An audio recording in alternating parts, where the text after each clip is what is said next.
I stood in my brother Derek's living room during Thanksgiving dinner, staring at the shattered pieces of a PlayStation 5 scattered across the hardwood floor. My nephew Austin, 13 years old, had just smashed it because it wasn't the Pro model. The entire family sat frozen around the dining table. Austin's mother, my sister-in-law Linda, calmly sipped her coffee as if nothing had happened. Derek turned to face me, his expression cold and hard. He crossed his arms and said, "You have 5 minutes to apologize to my son. For 3 years, I had been paying his mortgage and funding his business." In that moment, something inside me finally snapped. The silence in the room felt suffocating. Everyone stared at me, waiting to see what I would do. My mind raced backward, trying to understand how we had arrived at this point. How had my generosity turned into this nightmare? 3 years ago, Derek lost his job. He had been working as a marketing director for a mid-sized firm in Denver when they went through massive corporate layoffs. Derek was 42 at the time, with a wife, a 10-year-old son, and a mortgage payment of $2,400 every month. When he called me that night, his voice shaking, I didn't hesitate. I had done well for myself in real estate development. At 36, I owned 3 rental properties and had just closed a major commercial deal. When Derek told me he couldn't make his mortgage payment, I set up an automatic transfer that same week, $2,400 every single month, straight from my account to his. "Just until I get back on my feet," Derek had said. "I'll pay you back, Sammy. I promise." I told him not to worry about it. Family takes care of family. That's what our parents had always taught us. 6 months later, Derek came to me with a business idea. He wanted to start a consulting firm, helping small businesses with their marketing strategies. It was solid, but he had no capital. He needed money for office space, software, initial operating costs. He asked for $60,000. I wrote the check and took 40% equity in the company. Not because I wanted to profit off my brother, but because I wanted him to have accountability, a real partnership, something that would motivate him to succeed. "I won't let you down," Derek promised, shaking my hand in his kitchen while Linda smiled in the background. The business grew.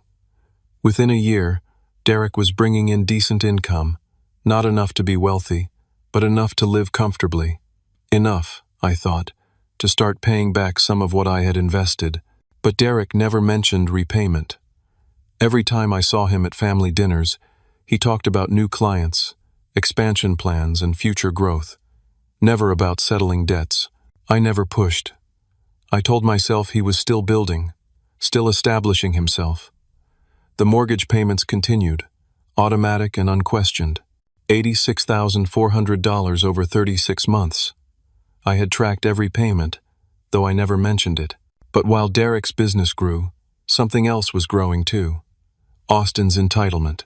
When Austin was 10, he was a relatively normal kid, a little spoiled maybe, but what kid isn't these days? But as he hit his teenage years, something shifted. Linda started calling it allowing him to express himself. I called it letting him become a monster. At family gatherings, Austin would interrupt adult conversations without consequence. He would demand specific meals, refuse to help clean up, and throw fits if he didn't get his way.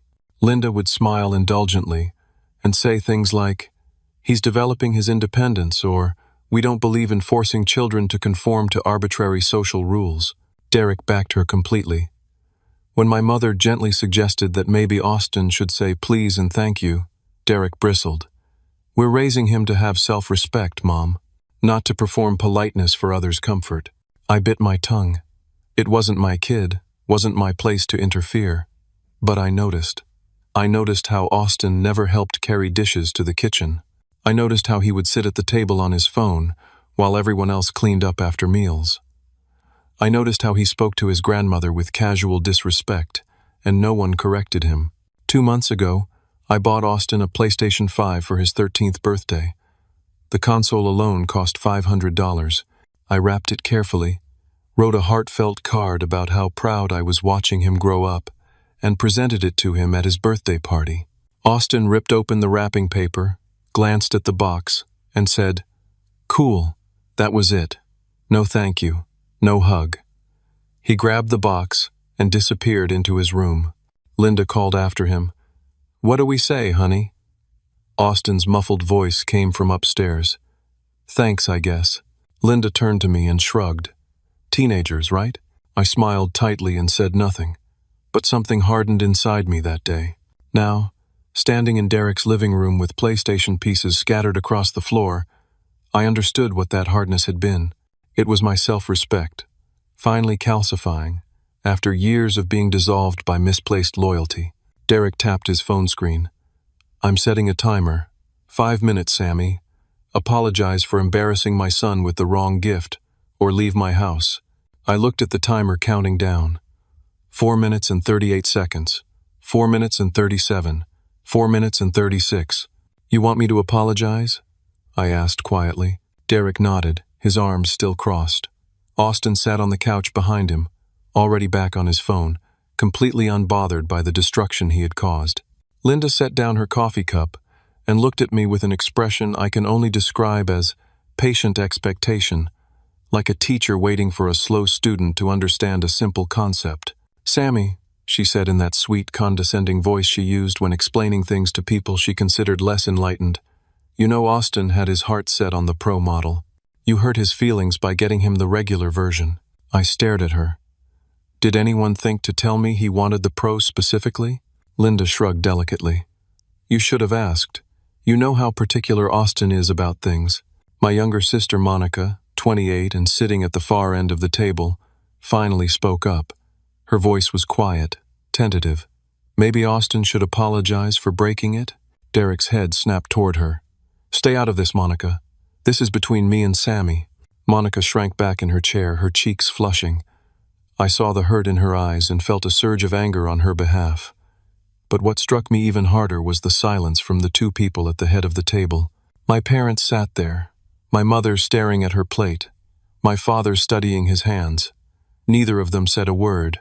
Neither of them defended me. Neither of them suggested that maybe, just maybe, a 13-year-old boy smashing a $500 gift was the real problem here. They were afraid. Afraid to contradict Derek and Linda. Afraid to rock the boat.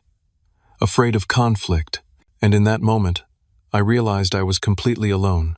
When was the last time Austin thanked me for anything? I asked Derek. Derek's jaw tightened. "He's a kid, Sammy. He doesn't need to perform gratitude for you." Linda nodded in agreement. "We're raising him to have self-respect, not to grovel to people for gifts." I felt something cold settle in my chest. "I've paid your mortgage for 3 years, Derek. I invested $60,000 in your business. I've given Austin gifts for every birthday, every Christmas, every milestone." Derek interrupted, his voice rising. "And we appreciate it, but that doesn't give you the right to disrespect him by getting him the wrong version of something." "How did I disrespect him?" I asked. Austin, still scrolling through his phone, muttered loud enough for everyone to hear, "You're cheap, Uncle Sammy. Everyone knows the Pro is way better. You just didn't want to spend the extra money." Linda didn't correct him. Derek didn't tell him that was inappropriate. My parents continued their silent study of the table in front of them. Derek checked his phone timer. 2 minutes, Sammy." I took a slow breath. "Do you genuinely believe that Austin should have smashed that PlayStation?" Derek hesitated. For just a second, I saw doubt flicker across his face. Then it hardened again. He was disappointed. He reacted emotionally. He's 13 years old. Kids make mistakes. "And do you genuinely believe that I owe him an apology?" I pressed. Derek's voice was firm. "Yes, you embarrassed him in front of the whole family by getting the wrong gift. You made him feel like you don't care enough to pay attention to what he actually wants." The timer showed 1 minute remaining. I pulled out my phone and opened my banking app. My hands were steady, my mind suddenly crystal clear. I navigated to my transaction history and turned the screen toward Derek. "Before I respond," I said calmly, "I want to make sure we're clear on the facts." Derek looked at the screen. His face went pale. There, in neat rows, were 36 transactions, $2,400, every month, for 3 years. Total, $86,400. Derek's mouth opened, but no sound came out. He stammered. What? What are you doing? Just making sure we're on the same page about the situation, I said. My voice was quiet, but every person in that room heard me clearly. The timer went off. Derek's phone alarm beeped shrilly in the silence. He fumbled to turn it off, his eyes still fixed on my banking app screen. The color had drained from his face. Time's up, he finally managed to say. Last chance, Sammy. I looked around the room. My mother had her hand pressed to her mouth. My father was staring at me now, but his expression was unreadable. Monica looked frightened, like she knew something terrible was about to happen. Linda had straightened in her chair, her coffee cup suspended halfway to her lips.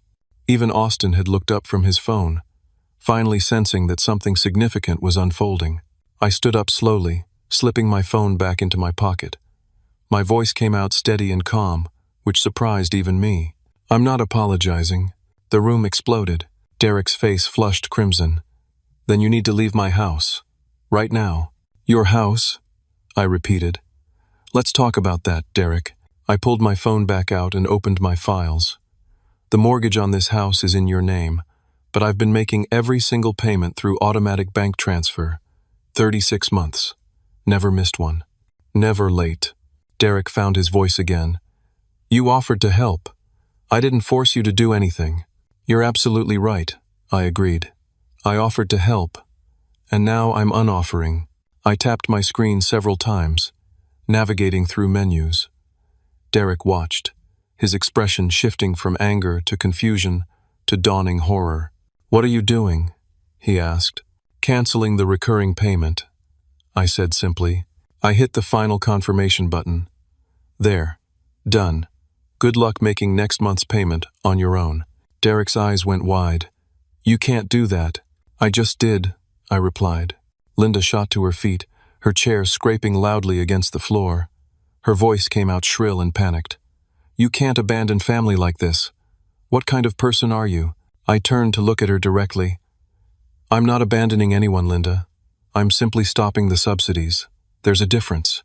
Derek was breathing hard, his hands clenched into fists at his sides. But the business, we're partners. You can't just walk away from a business partnership. You're right again, I said.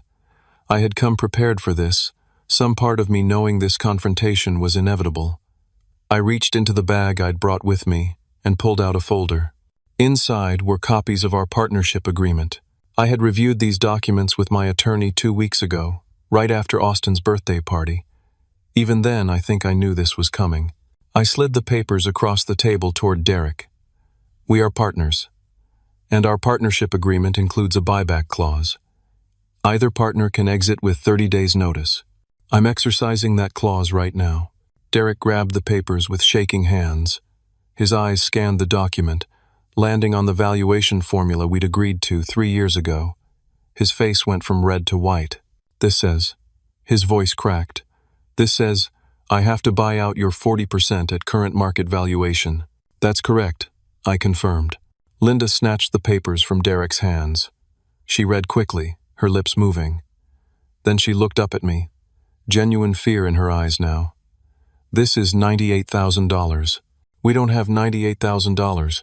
Then I guess we'll have to dissolve the partnership and liquidate the business assets, I said.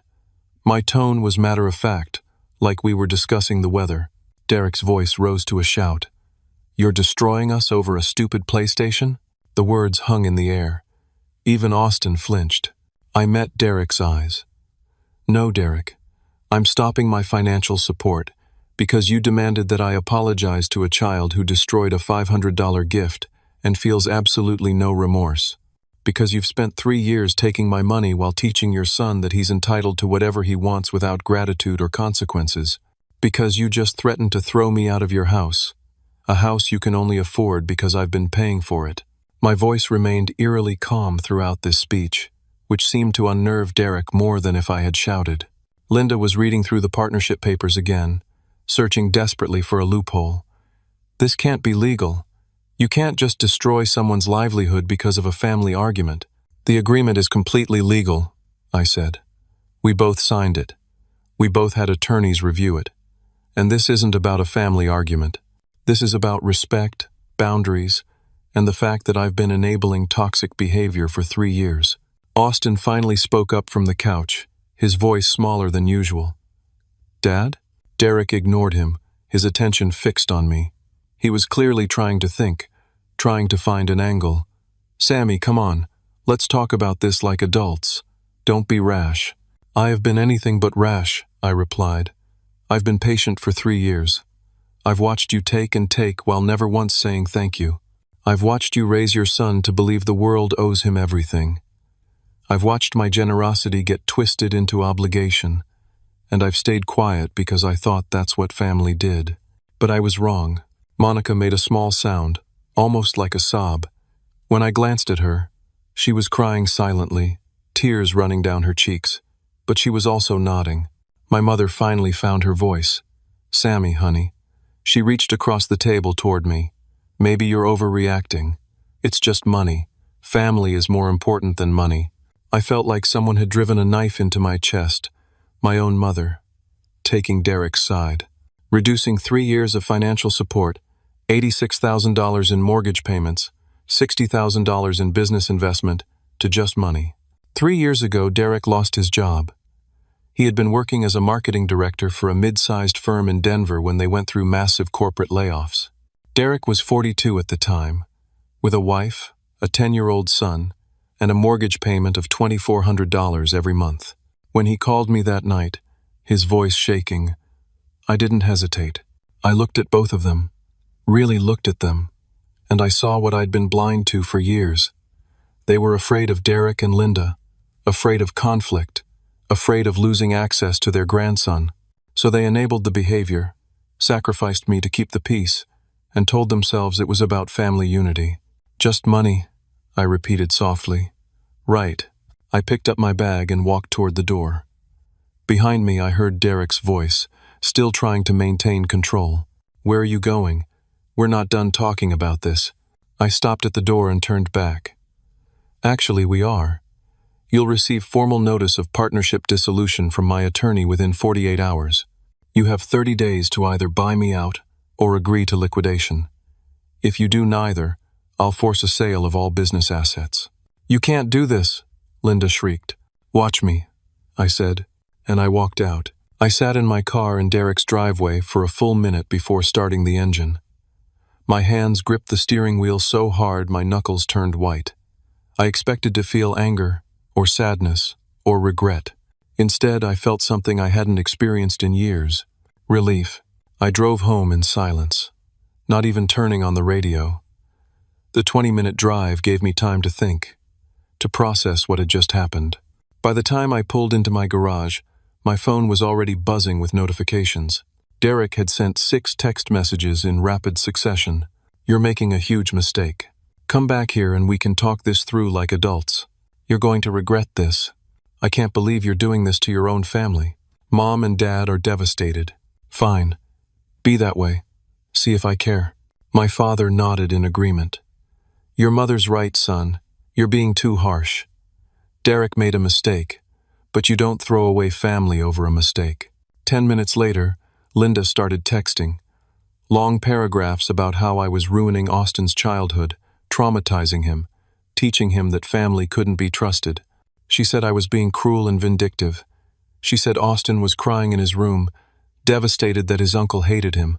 I blocked her number. Then my phone rang. My mother.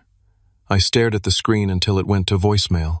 She left a message asking me to reconsider, saying that Derek was under a lot of stress, that I was the older brother and should be more understanding, that family was supposed to forgive. I deleted the message without listening to all of it. The only text that mattered came from Monica. "I'm proud of you. Someone needed to say it." I texted back, "Thank you." She responded immediately. "He's been doing this to all of us for years. You just had the courage to stop it." That night, I barely slept. Not because I felt guilty, but because I kept replaying the scene, wondering if I could have handled it differently. But every time I reached the moment where Derek demanded I apologize to Austin, I knew I had made the right choice. The harassment continued throughout the following week. Derek called repeatedly, his messages alternating between anger and manipulation. One minute he was threatening to take legal action. The next, he was trying the friendly brother routine. Come on, bro. We've been through too much together. Family is forever. We can work this out. I responded only once, with a brief email. All future communication should go through my attorney. Here's his contact information. I had already consulted with Richard Torres, the lawyer who had helped me set up my real estate business. Richard reviewed the partnership agreement and confirmed what I already knew. My position was rock solid. Derek had 30 days to buy out my 40% at current market valuation, or we would dissolve the partnership and liquidate all business assets. What's the current valuation? Richard asked. We went through Derek's business finances.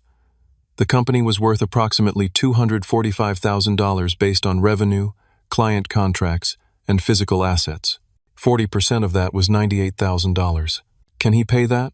Richard asked. No, I said. Not without taking a massive loan, and I doubt any bank would approve him with his current debt-to-income ratio. Richard nodded. Then we're likely looking at liquidation. I'll draw up the formal notice. Meanwhile, Derek was discovering his new financial reality. The first of the month came. For the first time in 3 years, the automatic mortgage payment didn't process. Derek tried to pay it himself and realized his business income, after covering operating costs and his family's living expenses, didn't leave enough for the $2,400 mortgage. He called me, and I almost didn't answer. But curiosity won out. Sammy. His voice was tight, controlled. I need you to make one more mortgage payment. Just one more. Give me time to reorganize my finances. No, I said simply. What about Austin? Derek's voice rose. You'd really let a kid lose his home? You have a business that generates income, Derek. You have assets. Adjust your spending. Downsize if you need to. Learn to live within your actual means. You're unbelievable, he spat. You know what? I'm glad this happened. Now I know what kind of person you really are. He hung up before I could respond. Not that I had anything to say. Linda took to social media. She didn't name me directly, but her posts were transparent enough that anyone who knew our family would understand. It's amazing how quickly people show their true colors when you need them most. Some people's love is conditional on you doing exactly what they want. Toxic family members are worse than strangers because you never expect the knife in the back. Friends and extended family started reaching out, asking what had happened. I gave everyone the same response. It's a private family matter. I'd prefer not to discuss it. I refused to engage in public drama or defend myself. Anyone who really knew me would understand. Anyone who believed Linda's vague booking without asking for my side wasn't someone whose opinion mattered anyway. 2 weeks after Thanksgiving, I got a call from Richard Torres. His voice was grim. We have a problem. My stomach dropped. What kind of problem? Derek has been contacting some of your business associates and clients. He's telling them that you're mentally unstable and trying to sabotage his company. 2 of his clients have pulled their contracts, and he's implying that it's because you're interfering with his business operations. I sat down heavily. Is he seriously trying to damage my reputation? It appears so, Richard confirmed. I've documented 3 separate instances where he's made defamatory statements about your mental health and professional conduct. We have witnesses willing to provide statements. What are my options? I asked. We send him a cease and desist immediately. If he continues, we file a defamation lawsuit. We have a strong case based on what I've already gathered. Do it, I said. Send the letter today. Richard's cease and desist letter apparently put the fear of God into Derek, because the public attacks stopped immediately. But he doubled down on private pressure. He convinced our parents to call me together, a coordinated intervention. My father's voice was stern when I finally answered. Sammy, your brother made mistakes, but you're tearing this family apart. Is that really what you want? Did you ask Derek if destroying his family over a PlayStation was what he wanted? I countered. Silence. Did anyone ever ask Derek to apologize to me? I pressed. Did anyone ever consider that maybe I was hurt? That maybe I deserved respect for 3 years of financial support? More silence. Then my father said something that broke my heart. You're the successful one, Sammy. You're strong. You can handle it. Derek needs help. He's struggling. And I helped him for 3 years, I said quietly. But helping someone doesn't mean letting them abuse you. It doesn't mean sacrificing yourself so they never have to face consequences. You're being selfish, my father said. I closed my eyes. If expecting basic respect and gratitude is selfish, then I guess I am. I'm done being the family ATM, Dad. I'm done being taken for granted. I hung up. The 30-day deadline approached. Derek still hadn't produced the buyout money. Richard filed a motion for forced liquidation of partnership assets, which included the client list, ongoing contracts, business bank accounts, and physical property. Derek panicked. He called Richard directly, trying to negotiate. I can give Sammy $20,000 right now. We call it even and move on. Richard relayed the message to me. I laughed bitterly. Tell him $98,000 or we proceed with liquidation. Derek tried one more desperate move. On a Saturday afternoon, 3 weeks after Thanksgiving, my doorbell rang. I looked through the security camera and saw Derek standing on my porch. With Austin. I opened the door but didn't invite them in. Derek looked haggard. He'd lost weight, and there were dark circles under his eyes. Austin stood slightly behind him, looking uncomfortable and avoiding my gaze. Can we talk? Derek asked. You can say what you need to say from there, I replied. Derek took a breath. Then he put his hand on Austin's shoulder and pushed him forward slightly. Austin has something to say to you. The kid looked miserable. He'd clearly been coached. He mumbled, Uncle Sammy, I'm sorry I broke the PlayStation. Can we go back to normal? The apology was hollow, scripted, empty of genuine remorse. Derek added quickly, See? He apologized. He understands what he did wrong. Now we can move past this and get back to being a family. You can stop this liquidation thing and we can all move forward. I looked at Austin, and I felt something unexpected. Not sympathy, not the urge to cave and make everything okay. I felt disgust. Derek was using his son as a bargaining chip. He had dragged this 13-year-old boy to my house to manipulate me emotionally, to exploit whatever uncle-nephew bond might remain. Austin was a prop in Derek's desperate attempt to avoid consequences. No, I said simply. Derek's face reddened. What do you mean, no? He apologized. He said words you told him to say. I replied. That's not an apology. That's a performance. And I'm not interested in performances anymore. After everything I've done for you, Derek exploded. After all the times I was there for you growing up? After I protected you when we were kids? This is how you repay me? I stared at him. What exactly have you done for me, Derek? He opened his mouth, closed it, opened it again. No words came out. Tell me, I pressed. In the last 3 years, what have you done for me besides take my money? He couldn't answer. His face cycled through emotions, anger, frustration, desperation. Finally, he shouted, I'm your brother. That should be enough. I stepped back and closed my door in his face. Through the window, I watched them walk back to Derek's car. Austin looked back once, and our eyes met. Then they were gone. The business liquidation moved forward. Richard hired an independent valuator to assess Derek's company, and the process was clinical and thorough. Assets were cataloged, client contracts were reviewed, revenue streams were analyzed. The final valuation came back at $162,000, slightly lower than our initial estimate. Market conditions had shifted, and 2 of Derek's major clients had already terminated their contracts because of the instability. 40% of $162,000 was $64,800. Derek had 30 days to pay, or agree to sell everything. He couldn't pay. His business bank account held $23,000 in operating capital, and he'd already leveraged everything he could. He tried to get a loan but was rejected by 3 different banks. His debt-to-income ratio was too high, especially with the mortgage hanging over his head. Richard sent the final liquidation notice. Derek had 1 week to remove his personal items from the office space. After that, everything else would be sold to satisfy the partnership dissolution. The 30-day deadline approached. Derek still hadn't produced the buyout money. Richard filed a motion for forced liquidation of partnership assets, which included the client list, ongoing contracts, business bank accounts, and physical property. The business assets sold at auction. The client list went to a competitor for $18,000. The office equipment brought in another $9,000. Ongoing contracts were transferred for $27,000. After legal fees and administrative costs, the total came to $64,800. I stepped back and closed my door in his face. But the mortgage situation was worse. By the time the liquidation completed, Derek was 70 days late on his mortgage payment. The bank had sent multiple late payment notices, each one more threatening than the last. Derek tried to refinance, hoping to lower his monthly payment to something manageable, but no bank would touch him.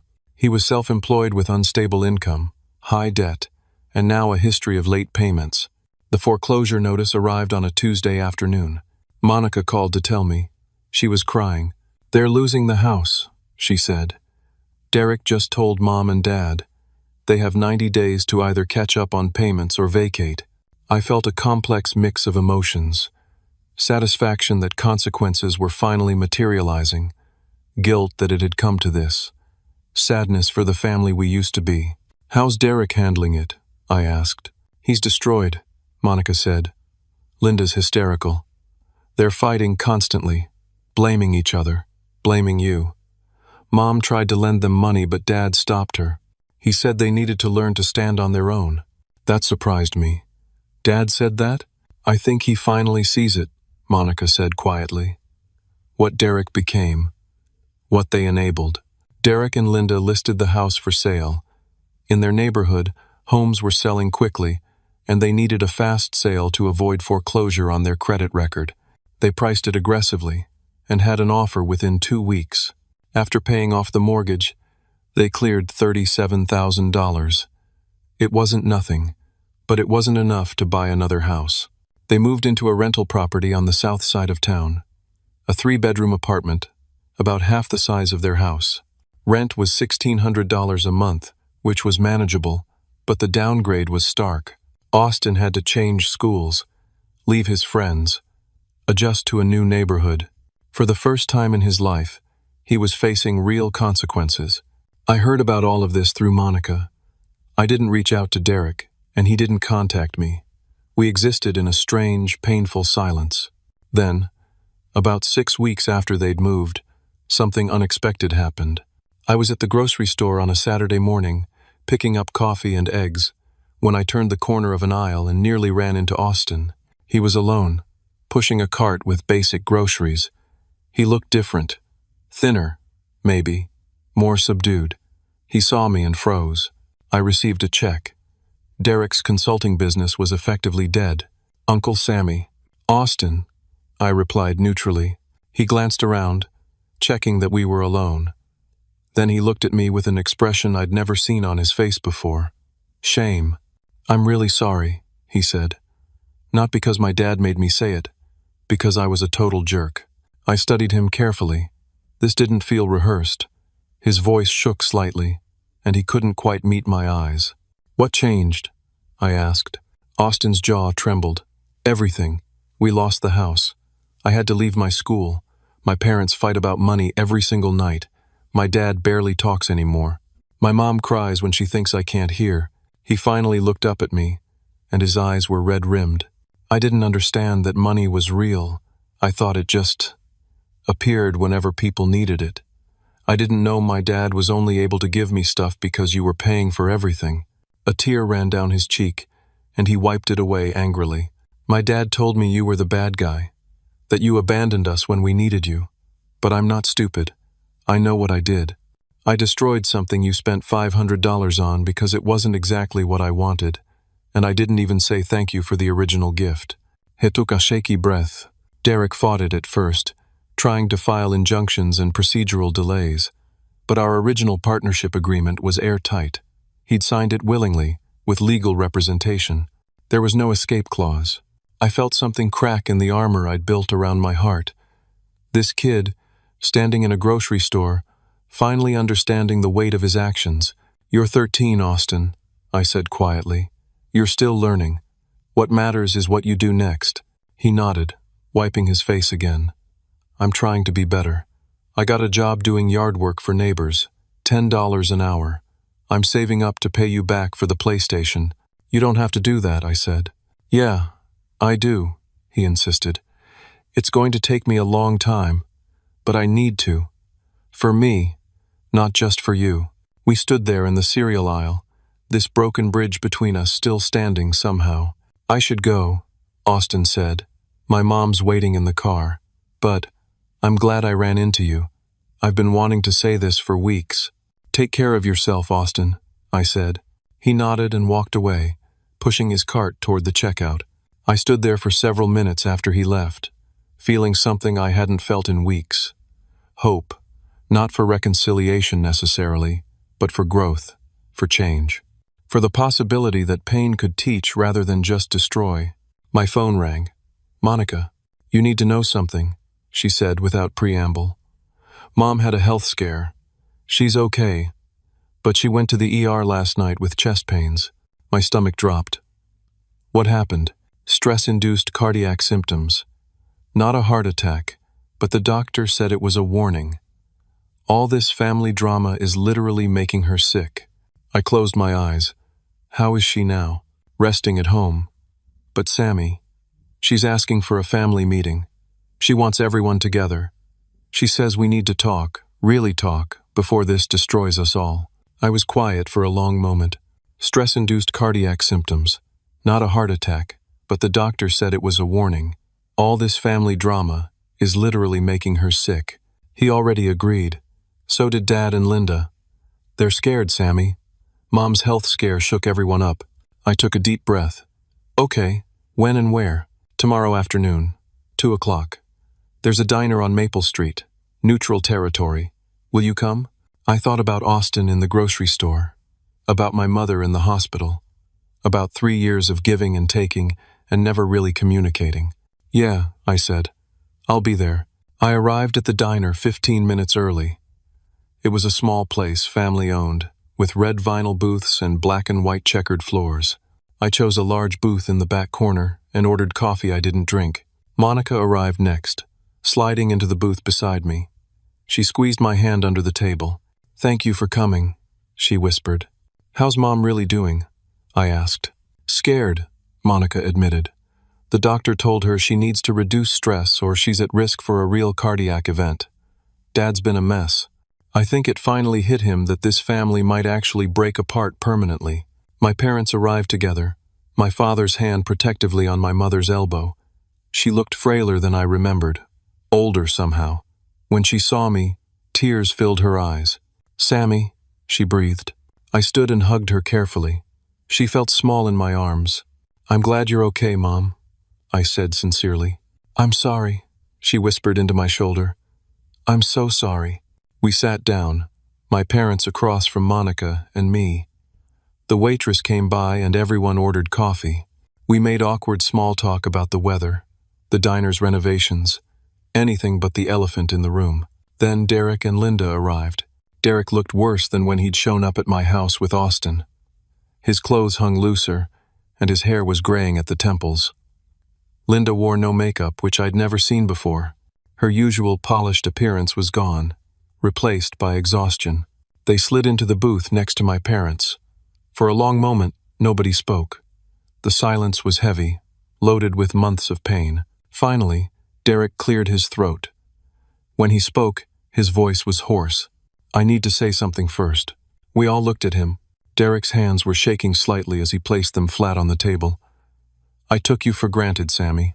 For 3 years, I expected you to always be there, to always bail me out, to always make things easier. And I never once said thank you. Not really. His voice cracked. I told myself I deserved your help because we're brothers, because family is supposed to take care of each other. But it was a one-way street, and I never saw it until everything collapsed.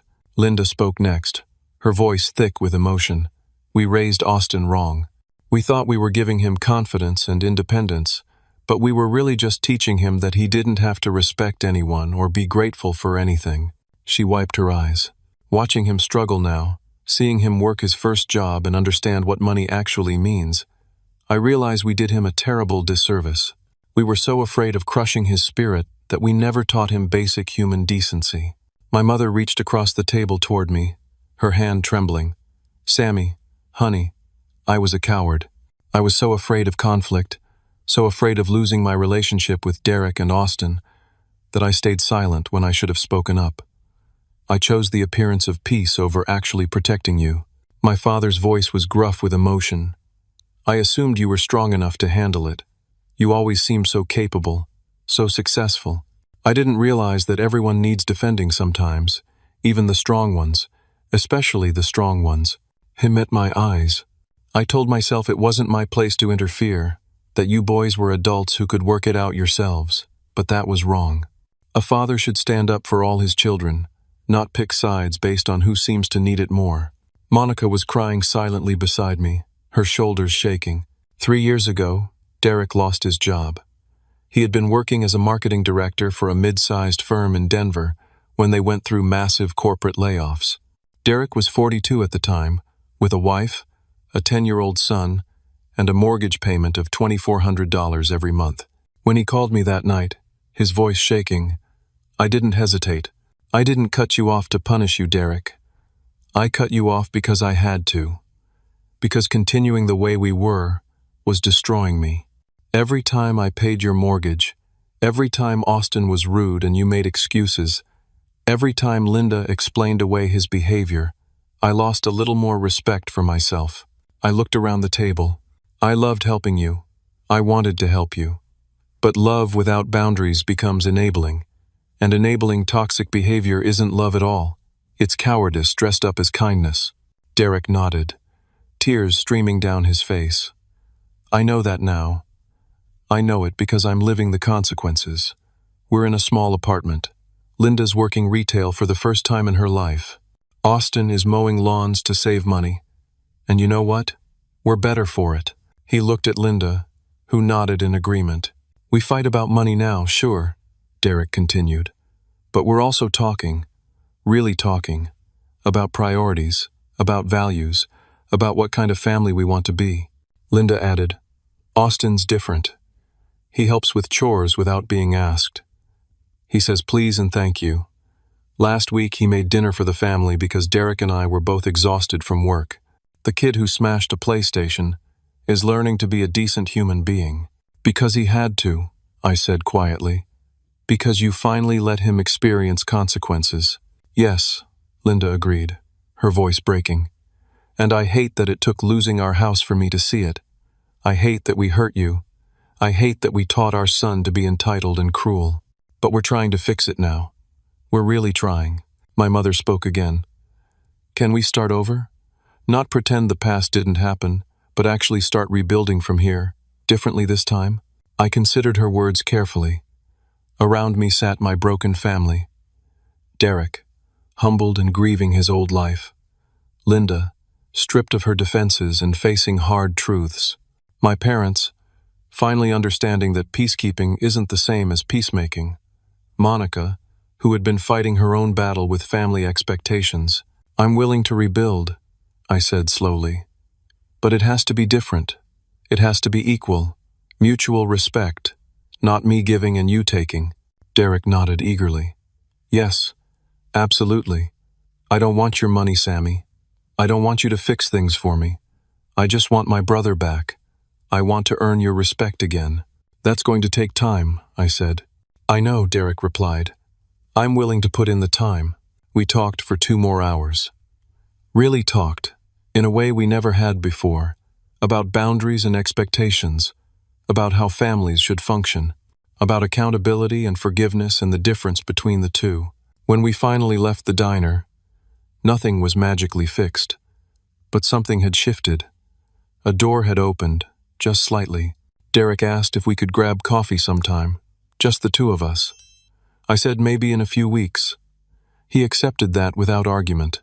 Linda apologized directly to me for the first time, without qualifications or explanations. Just, I'm sorry for how I treated you. My parents hugged me tightly, and my father whispered, I'm proud of how you stood up for yourself, son, even if it took me too long to say it. Monica walked me to my car. Are you okay? She asked. I think so, I said. Are you? She smiled, a real smile for the first time in months. Yeah, I think I am.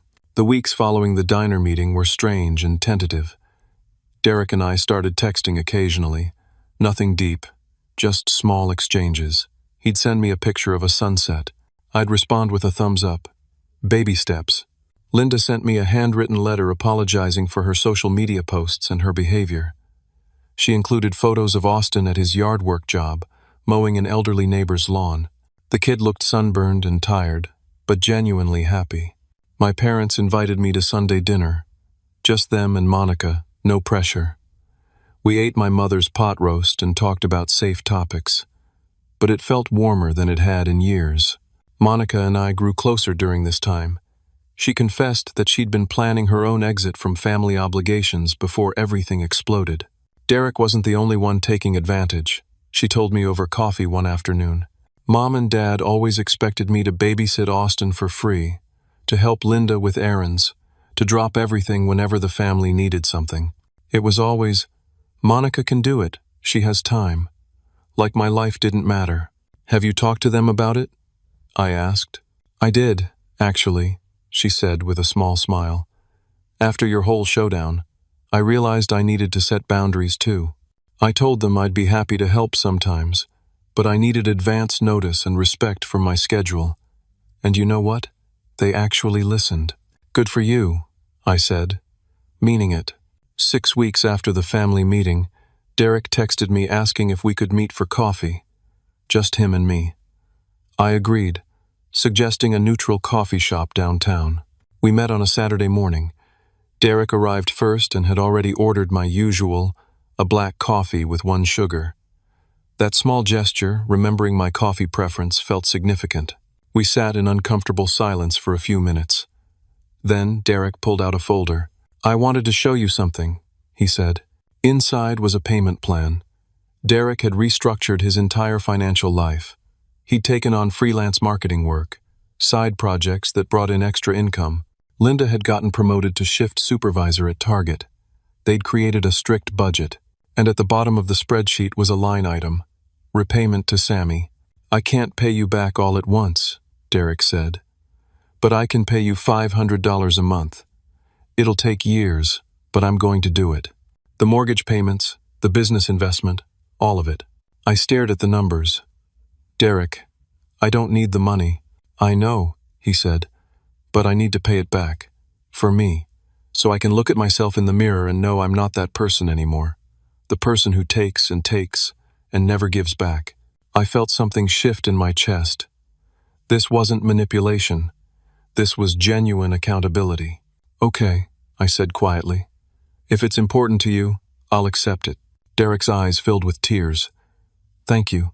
We talked for another hour. He told me about Austin's transformation, how the kid was saving every penny from his lawn work. Half was for paying me back for the PlayStation, half was going into a savings account for college. He asks about you sometimes, Derek said. He wants to see you, but he's afraid you hate him. I don't hate him, I said. I never did. Could you maybe, I don't know, text him? Just so he knows you're not completely done with him? I thought about the kid in the grocery store, tears on his face, talking about learning what things cost. Yeah, I said. I can do that. That evening, I texted Austin from the number I still had saved in my phone. Hey Austin, your dad told me about your lawn business. I'm proud of you for working hard and learning responsibility. You're going to be okay, kid. When we finally left the diner, nothing was magically fixed. But something had shifted. A door had opened, just slightly. Uncle Sammy, thank you. I'm really trying to be better. I saved $247 so far. $123.50 is for you, and $123.50 is for college. Can I see you sometime? I smiled at my phone. Maybe for ice cream next week? He responded within 2 minutes. Over the next few months, things slowly normalized into a new pattern. Derek and I met for coffee every other week. We talked about business, life, sports. We didn't always mention the past, but it was there, a foundation we were building on rather than ignoring. Linda and I had a long conversation where she explained her parenting philosophy and admitted where it had gone wrong. She'd been so focused on protecting Austin's self-esteem that she'd forgotten to build his character. Self-esteem without competence or kindness is just narcissism, she said sadly. I created a monster and called it parenting. Austin and I had our ice cream date. He showed me his savings notebook where he tracked every dollar he earned and every expense. The kid who'd smashed a PlayStation was learning financial literacy at 13. I'm going to pay you back the full $500, he told me seriously. And then I'm going to save enough to buy myself a PlayStation. Not the Pro, just the regular one. Because that's good enough. I'm proud of you, I told him. His face lit up like I'd given him the world. Then came the call that changed everything again. It was a Tuesday evening in March, almost 4 months after the Thanksgiving incident. Monica called me, her voice panicked. Sammy, Mom's in the hospital again. This time it's serious. You need to come now. My mother had suffered a mild stroke. Not life-threatening, the doctors assured us, but a significant warning sign. She'd need months of recovery, physical therapy, lifestyle changes. The entire family gathered at the hospital. Derek and Linda, Monica, my father, and me. We sat in the waiting room, united in fear and worry. When we were finally allowed to see her, my mother looked small and fragile in the hospital bed. But when she saw all of us together, her face broke into a weak smile. My babies, she whispered. All here. Where else would we be, Mom? Derek said, his voice thick. Over the next few days, we took turns staying with her. Derek and I worked out a rotation schedule without arguing. Linda brought home-cooked meals for everyone. Monica coordinated with doctors and handled paperwork. We functioned as a team. One evening, I was alone with my mother in her room. She was awake, staring at the ceiling. I'm scared, Sammy, she admitted. Of what? I asked gently. That I wasted so much time. That I almost let my family destroy itself because I was too afraid of confrontation. I took her hand. You didn't waste it, Mom. We're here now. We're together. That's what matters. She squeezed my hand weakly. You saved us, you know. When you walked out that day, you forced all of us to look at what we'd become. I didn't save anyone, I said. I just stopped enabling dysfunction. Same thing, she whispered. A week later, my mother was released from the hospital with strict orders to reduce stress, eat healthier, and attend regular physical therapy. My father was determined to follow every instruction to the letter. The family gathered at my parents' house for a welcome-home dinner. It was the first time we'd all been together since Thanksgiving, and the contrast was striking. Derek helped cook. Linda set the table. Austin offered to help with dishes before anyone asked. Monica and I made a playlist of my mother's favorite music. During dinner, my father stood and cleared his throat. I want to say something, he announced. These past few months have been the hardest our family has ever faced. We almost lost each other. We almost lost your mother. His voice cracked. But we're still here. We're still fighting. And we're better than we were. Not perfect, but better. He raised his glass of water. To Sammy, for having the courage to say enough. To Derek, for having the humility to listen. To Linda, for being willing to change. To Monica, for being our rock. And to my bride of 43 years, for giving us the scare we needed to wake up. We all raised our glasses. To family, my father said. The real kind. Built on respect, not obligation. To family, we echoed. The months following my mother's stroke brought changes I never expected. Derek's business, rebuilt from the ground up without my investment, was smaller but healthier. He'd learned to be strategic, to value quality clients over quantity. He was making it work, entirely on his own. True to his word, the first $500 payment appeared in my account at the start of April, then another in May and June. Derek never missed a payment, and he never asked for extensions. When I tried to tell him he'd paid back enough, he refused to hear it. We agreed on a number, he said firmly. I'm going to reach it. Let me have this, Sammy. So I let him have it. Linda had discovered she actually enjoyed working. The structure, the purpose, the independence of earning her own money. She'd been promoted twice and was managing an entire department. She and Derek had honest conversations about money now, budgeting together, planning together. Austin was thriving in ways that surprised everyone.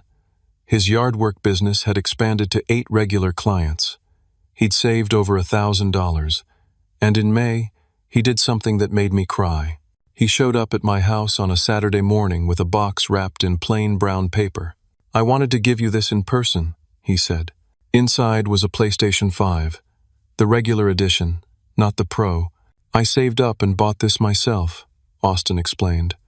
"And I wanted to give it to you, as a replacement for the one I destroyed, and as a thank you for not giving up on me." I was speechless. "I don't need it, Uncle Sammy. I'm saving for college now. But I needed to do this, to close that circle, you know?" I hugged him tightly. "I'm so incredibly proud of you, Austin. I'm trying to be someone you can be proud of," he said into my shoulder. "You already are," I told him. We set up the PlayStation in my living room and played video games together for 3 hours, just enjoying each other's company. The kid who'd been a nightmare 8 months ago had become someone I genuinely enjoyed spending time with. My mother's recovery was slow but steady. Physical therapy helped her regain strength, and the lifestyle changes seemed to be working. More importantly, the family stress that had contributed to her health problems was gone. We'd established new patterns: Sunday dinners at my parents' house, rotating cooking responsibilities, monthly family meetings where we actually talked about issues instead of letting them fester, boundaries that everyone respected. Monica started dating someone, a kind woman she'd met at work. When she brought Sarah to Sunday dinner for the first time, the family welcomed her warmly. No judgment, no weirdness, just acceptance. Derek and I rebuilt our relationship incrementally. We'd never be exactly what we were before, but we were building something better, something based on mutual respect rather than unspoken obligation. One evening in late summer, almost 9 months after the PlayStation incident, Derek and I sat on my back porch drinking beer and watching the sunset. "Can I ask you something?" Derek said. "Sure. Do you regret it? Walking out that day?" I thought about it carefully. "No, I regret that it had to happen, but I don't regret doing it." Derek nodded. "I'm glad you did it. I really am. I hate what I put you through, but I love who it forced me to become." He took a sip of his beer. "I was a terrible brother, a terrible father, a terrible husband. I was entitled and selfish and blind to how my actions affected people. Losing everything was the best thing that ever happened to me." "That's a hard way to learn," I said. "The important lessons usually are," Derek replied. We sat in comfortable silence for a while. "You know what the weirdest part is?" Derek said. "I'm happier now than I was when you were paying for everything. We have less money, a smaller place, fewer things, but we're actually happy. Austin's a good kid. Linda and I are partners again instead of just cohabitating. I'm proud of the work I do because I built it myself." He looked at me. "You gave me that. By taking away the safety net, you forced me to learn how to fly. You did the work, Derek. I just stopped preventing the natural consequences." "Same thing," he said, echoing our mother's words from months ago. In September, we all gathered for Austin's 14th birthday. The party was small, held at Derek and Linda's apartment. There were homemade decorations and a cake Linda had baked herself. No expensive gifts, no elaborate entertainment. Austin seemed genuinely happy, surrounded by family who had learned to show love through presence rather than presents. When it was time for gifts, Austin opened mine first. It was a book about financial literacy for teenagers, and inside I'd written a check for $100 to deposit into his savings account. "This is perfect, Uncle Sammy," Austin said, flipping through the book. "Thank you." Then he did something that made the entire room go quiet. He stood up and hugged me. "Thank you for everything," he whispered. "For the tough love, for not letting me get away with being a brat, for still being here even after I was so awful to you." I hugged him back. "Your family, Austin. I'm always going to be here." At Christmas, Derek handed me an envelope. Inside was a check for $6,000, 12 months of payments. "We're ahead of schedule," he said proudly. "I took on some extra projects. Linda's bonus came through. We wanted to make a larger payment." I tried to hand it back. "Derek, this is too much. Keep it for yourselves." "No," Linda said firmly. "This is important to us. Let us do this." I accepted the check. understanding that repayment was about Derek's healing, not my financial need. My parents announced they were renewing their vows for their 44th anniversary. They wanted the whole family there, a celebration of survival and renewal. The ceremony was simple, held in their backyard. My father's vows made everyone cry. I promised to speak up when silence is harmful. I promised to defend all my children equally. I promised to build peace through honesty, not avoidance. I promised to love you fiercely, but never fearfully. My mother's vows were equally powerful. I promised to be brave enough for hard conversations. I promised to value truth over comfort. I promised to protect what we've built through the fire we've survived. After the ceremony, Derek pulled me aside. "I have something to tell you," he said. "We're moving." My heart sank. "Moving where?" "Just across town," he said quickly. "We found a small house we can afford. 3 bedrooms, a yard for Austin. It's not fancy, but it's ours. We close next month." I felt pride swell in my chest. "Derek, that's amazing. We're doing it completely on our own," he said. "No help, no loans from family, just what we've saved and earned." "I'm so proud of you," I said honestly. "I learned from the best," Derek replied. "You showed me what real strength looks like, not bailing people out, not making things easy, but standing firm on your principles even when it hurts." We stood there, 2 brothers who had nearly destroyed each other and somehow found a way back. "I love you, Sammy," Derek said. "I don't think I've said that in years, but I do. And I'm grateful every day that you didn't let me get away with using you." "I love you too," I said. "And I'm grateful you were willing to change." Now, looking back on everything that happened, I understand something fundamental about family and love. Real love isn't about always saying yes. It's not about sacrificing yourself to keep others comfortable. It's not about enabling bad behavior because you're afraid of conflict. Real love sometimes means saying no. It means holding boundaries even when people you care about are angry with you. It means allowing people to face consequences so they can learn and grow. It means valuing yourself enough to demand respect. I didn't destroy my family when I walked out of that Thanksgiving dinner. I saved it. I saved Derek from a life of dependency and entitlement. I saved Austin from becoming an adult who believed the world owed him everything. I saved Linda from the exhaustion of maintaining an unsustainable lifestyle. I saved my parents from the slow poison of enabling dysfunction. And I saved myself from the bitterness that comes from being perpetually taken for granted. The PlayStation 5 that Austin smashed on the floor wasn't just a gaming console. It was a symbol of everything that was broken in our family dynamic. The smashing was a breaking point, the moment when the dysfunction became too obvious to ignore.